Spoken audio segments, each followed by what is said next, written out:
My name is Ikbala and I'm one of the team leaders. Here's also Edina.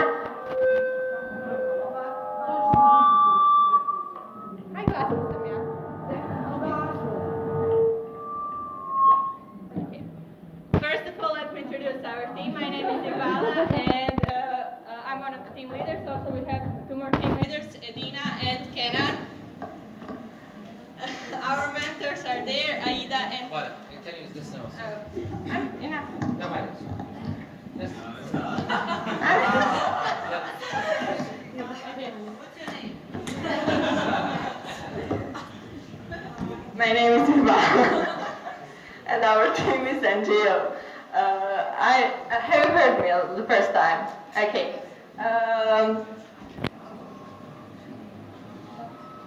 NGOs have great influence and power in global efforts. NGOs provide public goods and services that governments of developing countries cannot do by themselves because of the lack of the resource. In territory of Bosnia and Herzegovina, there's around 12,000 of NGOs. Ardina for Bosnian youth. The number of Bosnian youth is 777,000. Our mission is to study the status of youth NGOs on the region of Unasana Canton and the city Bihać, study the status of youth activities, type of support and partnership programs, ensure the support of extracurricular classes, build international relationships, access activities of youth voluntary program, and plan the most essential types of youth NGOs for Bihać, Unasana Canton or Bosnia and Herzegovina. First of all, we did one questionnaire. It was the questionnaire for NGOs. From this questionnaire, we wanted to find out about general information about the members, about their voluntary work, their involvement of youth in NGOs, and the projects they've done. Here's a picture of us making that NGOs. Photo credits for our mentor Aida. The first answer for the first question about the general information was that the percentage of women between years between 18 and 25 is 50%. Between 25 and 33 is 50%. Nobody answered between 33 till 50. For the men, there was a difference. There was 50% of them were between 18 and 25. 25% was between 25 and 33, and 25% were for 23 to 24 years. The 100% of answers were that they are innovative and multicultural. The next question was about their volunteer work. 100% of the first was that their voluntary work is yes, that they support voluntary work, but the problem is that there were common answers, that all of them answered like helping children without parental care, educating children, and so on. The question about involvement of youth in NGOs.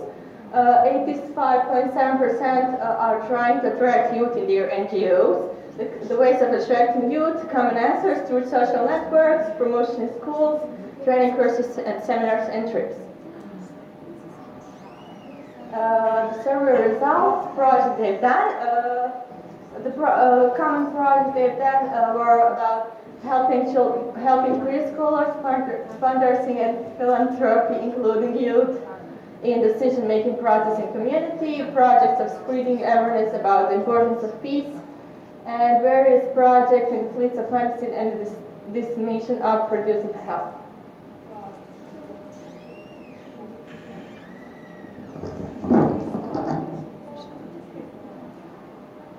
We have done a lot of interviews because we didn't focus just on the questionnaires and surveys.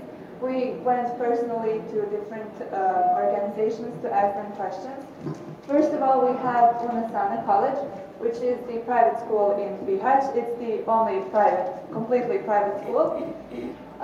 We asked them, do they support volunteer work in their school? The answer was yes.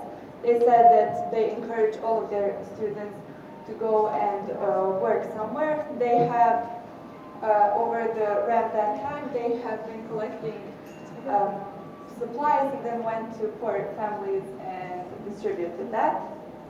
Those are also the kind of projects that their school usually does, but they have made a well with water tank in Africa where they it has the Bosnian flag and the school logo on it.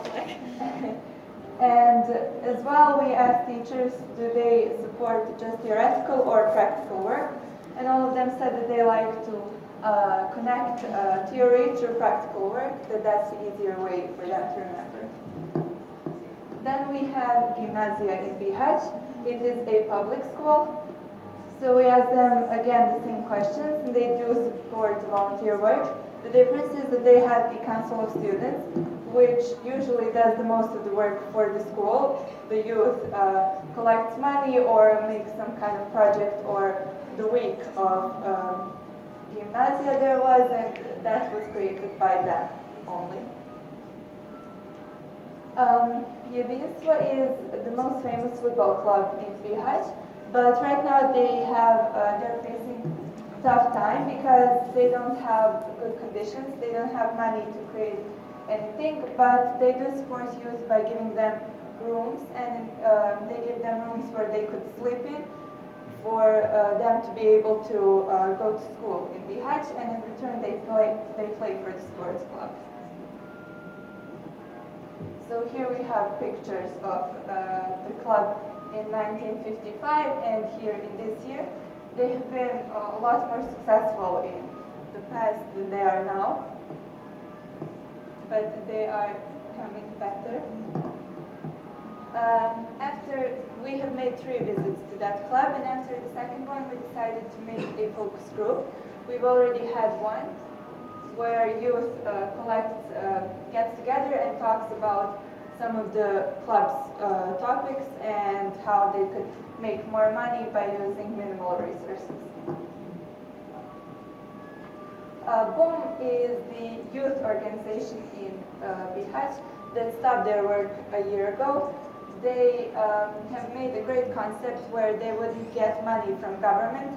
They would be totally independent, and youth would work for exchange. Someone would have classes from English, and then someone else would have from math. They would go between each other to those classes, but it didn't work out because they didn't have enough youth that would go. They would go when there was something fun to do, but when there was work to do, no one went, and they didn't have enough money to support it because they had to rent a place where they would stay in. But on Red Cross, they had a lot better experience. They say that youth always answers to their when they want to have help, because I think it's probably because it's a more famous organization. The Red Cross is all over Europe, and every time there is some action, there's always a lot of people going to it.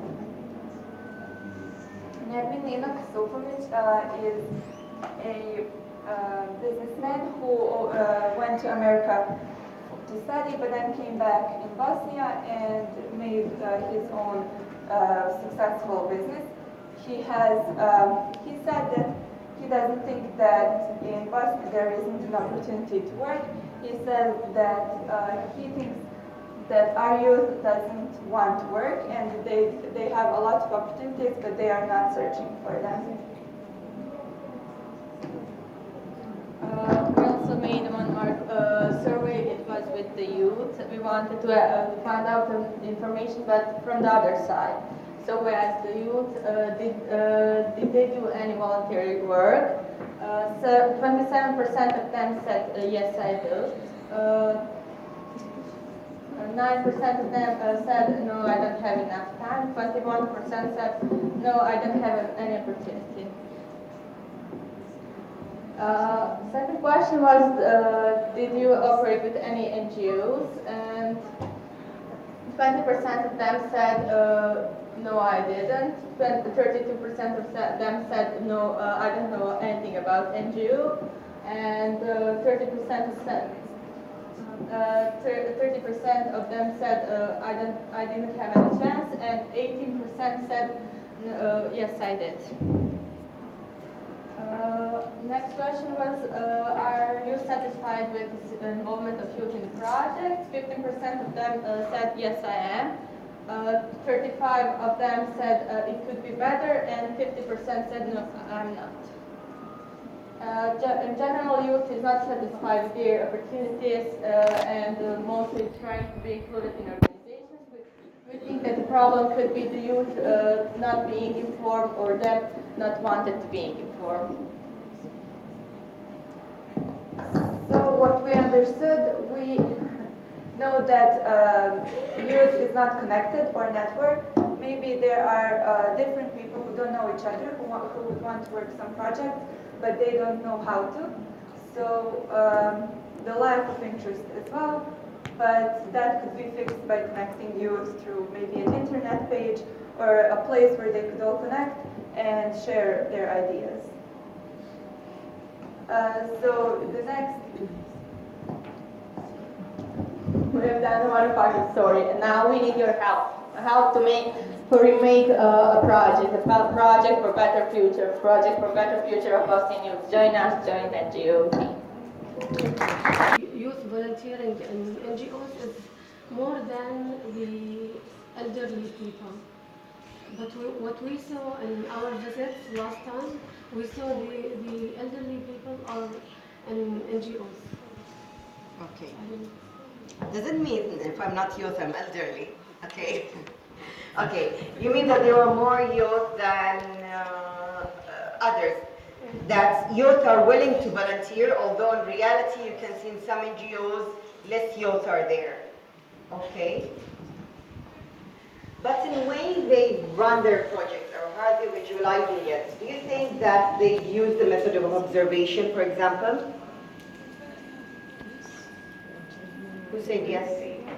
Okay. They have used different type of surveys, interviews, and they have conducted different survey within the society. So it is part of the methodology project. Okay. So, and where did you find that they use capacity versus demand instead of supply versus demand in their projects?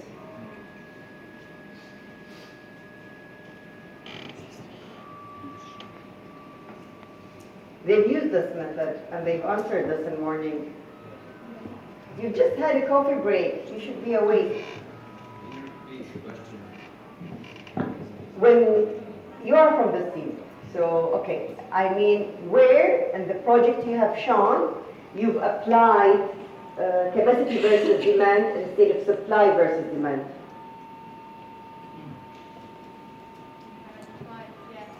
Yes, in your ideas. Okay. We haven't applied it yet because we were just three of us. In the last slide we had like what we understood. The problem was that we are not networked. We didn't have a network. Now we have a network and we are going to be able to do it. Okay. So they are going to solve the problems in a different way, not bringing resources. You are not going to bring money for the club only to solve their problem. It doesn't mean that they need to be club number one only. That's what they want, but you are trying to observe the different thing. You want to bring more volunteers there. You want to bring being more a united real club, not only a club that will have a fund and will be number one regardless of how others. You think from a different point of view. I mean, how fans can come back to this club. It's not only how a good player can come. Not focusing only on 10 players, thinking about the city of it, the whole city of Bihar. So this is showing some of the examples where we try to link what we are talking about in a theory and how it can be applied in practice.